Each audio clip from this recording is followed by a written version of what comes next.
اگر ہم over league بھی نکالیں تو 60-70 ملین سمس تو یونیک ہوں گی انڈیویجولس کے پاس.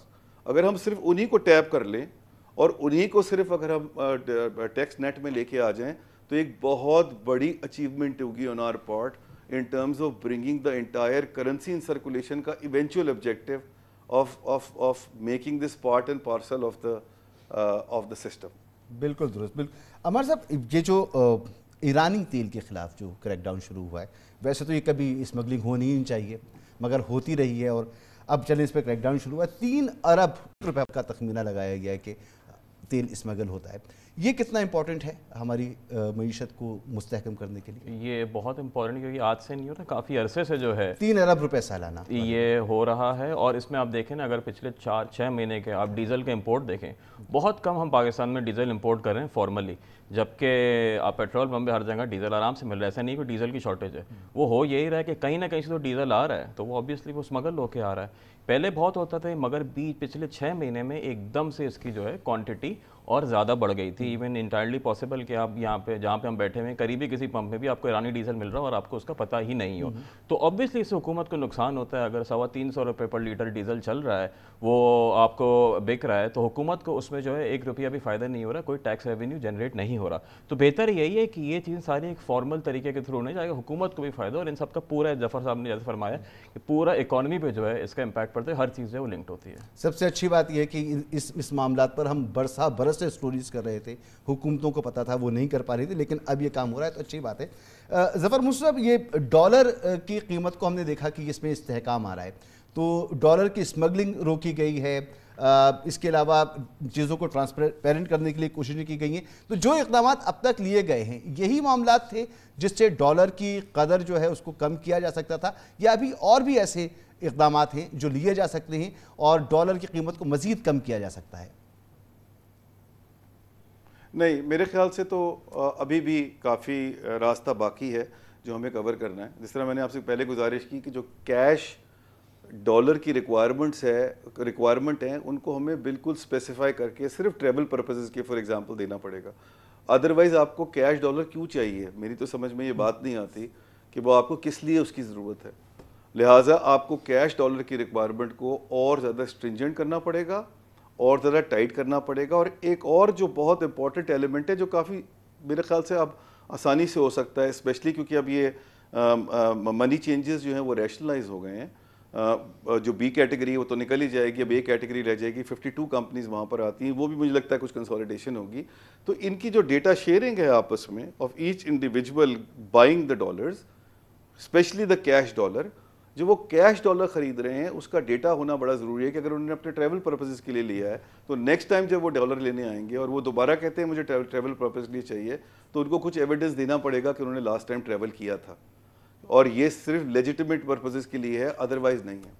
دوسرا یہ کہ ہمیں کچھ ایسے انسینٹیوز دینے پڑیں گے کہ لوگ جو ہے وہ ریمیٹنسز لے کے آئیں تھرو آفیشیل چینلز. اب وہ انسینٹیوز میں سب سے بڑا انسینٹیو جو rebate state bank of Pakistan government ہمیں دیتی ہے، اس میں ڈیلیز آتے ہیں ٹو دا بینکس. میری گزارش ہوگی کہ اگر اس کو اور ریشنلائز کر لیا جائے، وہ جلدی آنا شروع ہو جائے، تو اس سے بھی ایک بہت بڑا ایڈوانٹیج ملے گا in terms of attracting these remittances quickly. اور بینکوں کے پاس بھی ایک انسینٹیو ہوگا کہ وہ اپنی مارکیٹنگ بڑھائیں، وہ اپنی ایفرٹس بڑھائیں to bring these flows through the official channel. تیسری ایک اور جو بڑی امپورٹنٹ مسعود صاحب چیز ہے وہ یہ ہے کہ جس طرح RDA ہے اس کے اوپر ہمیں اور مزید اٹریکٹیو بنانے کی ضرورت ہے. جو نیا پاکستان سرٹیفکیٹ ہے NPC جس کو ہم کہتے ہیں، اس کو اور مزید اٹریکٹیو بنانے کی ضرورت ہے. ہمیں وہاں بھی کچھ پیسے جو ہے وہ اٹریکٹ کر سکتے ہیں فرام آؤٹ سائڈ. اسی طرح آپ کو ایک انسینٹیو اسکیم دینی پڑے گی for dollar deposits as well. So اگر کوئی ڈالر خریدنا بھی چاہتا ہے تو کیش خریدنے کی ضرورت نہیں ہے، اپنے اکاؤنٹ میں ڈالیں اور اکاؤنٹ سے خریدیں. اس کے اوپر آلریڈی ایک ریسٹرکشن لگی ہوئی ہے کہ آپ اتنے سے زیادہ ڈالر نہیں خرید سکتے. میرے خیال سے وہ ریسٹرکشن خریدنے کے اینڈ تک جو ہے وہ ہمیں ختم کر دینی چاہیے. جو اس کے باہر لے جانے کی اور کیش یوزیز کی اینڈ ہے اس کو ذرا اسٹرنجنٹ کرنے کی ضرورت ہے. فار ایگزامپل $1,00,000 پہ آج لگا ہوا ہے کہ سال میں صرف آپ ریمٹ کر سکتے ہیں، لیٹ اٹ بی دیر. لیکن لوگوں کے پاس یہ انسینٹیو ضرور ہو کہ اگر وہ اپنے آپ کو ہیج کرنا چاہتے ہیں سیونگ کے پوائنٹ آف ویو سے، تو وہ آفیشیل طریقے سے اپنے اکاؤنٹ میں پیسے رکھے rather then finding in official ویز. تو یہ کچھ تھوڑے بہت ایسے میجرز ہیں جو میرے خیال سے ابھی بھی لینے کی ضرورت ہے. بہت ایک آخری چیز میں ضرور مسعود صاحب یہاں ہائی لائٹ کروں گا کہ بینکوں کی حد تک جو ہے نا وہ اسٹیٹ بینک آف پاکستان نے آلریڈی بینکوں کو کہہ دیا ہے کہ آپ جو ہے وہ ایکسچینج کمپنیز بنا سکتے ہیں. اور آج ہی اتفاق سے ہماری آج پاکستان بینکس ایسوسی ایشن کی میٹنگ تھی, تو اس میں جو ہے انہوں نے کچھ بینکوں کو آلریڈی کہہ دیا ہے کہ آپ تو بنائیں یہ اینٹیز, مگر میری گزارش یہ ہوگی کہ تمام بینکوں کو یہ کہنا پڑے گا کہ وہ اپنے سارے کاؤنٹرز جو ہیں وہ کھولیں اور اس کے اندر ساری وہ سروسز پرووائڈ کریں جو آج جو ہے وہ منی چینجز پرووائڈ کر رہے تھے, تاکہ وہ بھی ایک انسینٹیو لوگوں کے لیے ہو کہ وہ بینکوں کے تھرو آ کے اپنی جو لیجیٹیمیٹ ریکوائرمنٹس ہیں ڈالر کی وہ پوری کریں, ناٹ ادروائز. بالکل ٹھیک. جب ریاست کی یہ ول موجود ہے کہ اسے معیشت کو ٹھیک کرنا ہے اور چیزیں ٹھیک ہونی ہیں, تو بڑے ہی عمدہ قسم کے آپ نے یہ پوائنٹس اٹھائیں, یقیناً انہیں سنا جا رہا ہوگا. عمر صاحب آپ فرمائیں کہ آپ نے ذکر کیا ڈسکوز کی بہتری کے لیے, تو دو آپشن سامنے آئے حکومت کی طرف سے, ایک تو یہ کہ پرائیویٹائزر کر دیا جائے یا صوبوں کے حوالے کر دیا جائے. کون سا آپشن زیادہ بہتر ہوگا؟ دیکھیں صوبوں کے حوالے مطلب یہ ایک ٹرانزیشن ہوگا. پرائیویٹائز کرنے کے لیے بھی آپ کو ایک سٹرکچر بنانا ضروری ہے, ایک اس کا طریقہ کار. جو حالات ہیں ابھی اس میں تو کوئی بھی اس کو نہیں لے گا, بالکل ایک 1 روپی پہ انفیکٹ نہیں جائے گی وہ چیز. پہلے اس کا آئیڈیل طریقہ یہ ہوگا کہ صوبوں کے حوالے کیا جائے, کیونکہ بہت ساری سبسڈیز اس کے تھرو جا رہی ہیں. ان سبسڈیز کو جو ہے جو NFC ہے اس سے لنک کیا جائے تاکہ فیڈرل کے پاس سپیس کھولے, اور پھر صوبوں کے جو ہے وہ ڈیسیجن ہو کہ وہ پبلک پرائیویٹ میں جائیں یا پرائیویٹائز کریں, تو تاکہ مینجمنٹ بھی جو ہو وہ صوبوں کے لیول پر ہو. اگر اس میں بھی یہی ہوگا کہ جی پرائیویٹائز کر دی مگر پھر بھی فیڈرل گورنمنٹ ہی کی اس میں شیئر ہولڈنگ ہوگی, تو وہ ساری چیز جو ہے صحیح طرح نہیں چل پائے گی. تو بہتر یہ ہے کہ پہلے صوبوں کے پاس جائے, صوبوں کے ساتھ ایک پلان جو ہے وہ اگری ہو, پھر اس کے بعد وہ ایک پبلک پرائیویٹ پارٹنر کے چکر پہ جائے. تو basically this needs to be at least 2 to 3 year plan. یہ وہ چیز نہیں جو کہ اوور نائٹ ہو جائے, مگر آج سے اگر 2 سال 3 سال کے پلان کے ساتھ چلے جائیں گے, 2 سال کے اینڈ تک میرے خیال سے ایک بہتر اسٹرکچر نظر آ جائے گا ہمیں. اب یہ جو معیشت کی بہتری کے اقدامات ہیں, اس کے ساتھ ساتھ عوام کے لیے بھی ایک بڑا مسئلہ ہے. ایک تو سرکولر ڈیٹ کی وجہ سے ہمارے بجلی کے پرائسز, اب حکومت گیس کی طرف بھی دیکھ رہی ہے اور گیس کے پرائسز جو ہے ان کی بڑھانے کی بھی بات ہو رہی ہے. لازمی بھی ہے, ناگزیر بھی ہے. یہ کتنا بڑا پین ہوگا پبلک کے لیے, اور اس کو کس طرح سے حکومت اس میں کوئی ریلیف دے سکتی ہے؟ دیکھیں یہ جو گیس کی پرائسز تھیں یہ آج سے 3 سال پہلے بڑھ جانی چاہیے تھیں. جب بار بار ہم ایک چیز کو ڈیفر کرتے ہیں تو پین جو ہے ہم آگے کی طرف کر دیتے ہیں, اور جتنا ڈیفر کرتے ہیں اتنا بڑا پین ہو جاتا ہے. ایک چھوٹی سی مثال دوں, ہم آپ کے اور ہمارے گھر میں جو گیس آتی ہے اس کی قیمت بنتی ہے تقریباً کوئی $1.5. حکومت جو بازار سے جا کے انٹرنیشنل مارکیٹ سے گیس لیتی ہے اس کی بنتی ہے $12.5 سے $13. تو یہ جو ڈفرینس ہے یہ ٹیکس پیئر ہی بھر رہا ہے سرکولر ڈیٹ کے تھرو. تو بہتر یہ ہے کہ آپ جو ایک فیئر پرائز ہے اس کی, جو ایک ویٹڈ پرائز ہے اسی کے ساتھ چارج کریں تاکہ لوگ اپنے حساب سے ڈیسیجن لے سکیں. ابھی ہو یہ رہا ہے کہ $1.5 تو پرائز ہے, جو آپ کا بل آتا ہے وہ 150 سے 200 روپے پر MMBTU کے حساب سے آپ کی ایک پرائز بنتی ہے, مگر گیس تب بھی نہیں آتی. تو لوگ LPG استعمال کرتے ہیں, LPG اس سے زیادہ مہنگی ہے. تو بہتر یہ اس کو آپ فیئرلی ایک چیز کی قیمت اس کی لگائیں تاکہ سب کے گھر میں گیس آئے, اور جس کو جتنی استعمال کرنی ہے اسی قیمت دے. جب ہم یہ کرتے ہیں کہ جی ایک کو ہم $1 کی دے رہے ہیں, خود $12 کی خرید رہے ہیں, تو اس میں ڈسٹورشن آتی ہے, اس میں سب کا نقصان ہوتا ہے. ٹھیک. ظفر محمد صاحب, یہ SIFC کی جو اجلاس یہ جو عمار صاحب نے فرمایا ہے, جی فرمائیں. یہ جو عمار صاحب نے فرمایا, میں ذرا اسی میں ایک چیز ایڈ کرنا چاہوں گا. ویسے تو خیر عمار صاحب ہمیشہ اتنی کمپریہنسو بات کرتے ہیں کہ آپ کو اس کو روم ہی نہیں ہوتا مزید کچھ کہنے کا. آپ دونوں کی ایک بات میں آگے بڑھانا چاہوں گا, واضح ہوتی ہے. نہیں عمار صاحب تو بہت is a master of the energy sector. دیکھیے میں آپ کو گزارش کروں, ایک جو بہت بڑا چیلنج ہمارے پاس یہ سرکولر ڈیٹ اسپیشلی گیس کا, کیونکہ آپ نے ذکر کیا, وہ موجود ہے. ایک تو میرا ایک تھیسس ہے, یہ Ammar sahib is a very well aware of it. میں تو کہتا ہوں یہ سب سبسڈیز ختم ہو جانی چاہیے. کوئی کسی قسم کی کوئی سبسڈی نہیں ملنی چاہیے. آپ کو جو سبسڈی دینی ہے وہ آپ BISP کا یا NSCR کا جو اسکور کارڈ ہے اس کے تھرو ڈائریکٹ سبسڈی دیں, بجائے آپ اس کے کہ آپ اس کو بلوں میں ڈالیں یا آپ اس کو اوپر لے کے جائیں, فلانے کی پرائس ڈفرینٹ کریں, ریٹیلر کی علیحدہ کریں, اس کی علیحدہ کریں. I don't think we can afford to do this. اور میں آپ کو اس معاملے میں ایک ایگزامپل دینا چاہتا ہوں کہ چائنا میں فار ایگزامپل اتنی سردی کے باوجود بھی ان کے پاس ریٹیلرز کے لیے گیس نہیں تھی. انہوں نے وہ ڈائیورٹ کیے until 2001 ڈائیورٹ کیے ٹو دا انڈسٹری, بیکاز وہ پرائرٹی تھی اور یہ نہیں تھی. اور آج ان کی سچویشن بالکل الٹی ہے. جہاں تک ہمارا یہ پورا معاملہ ہے گیس سیکٹر کا, اس کے اندر جو ایک بہت بڑا ایلیمنٹ ہے جو عمار صاحب نے بھی ٹچ کیا, وہ یہ ہے کہ ہماری جو ویل ہیڈ پرائسز آج بھی ہیں وہ ہمارے پاس ایکسپلوریشن اور پروڈکشن کے اندر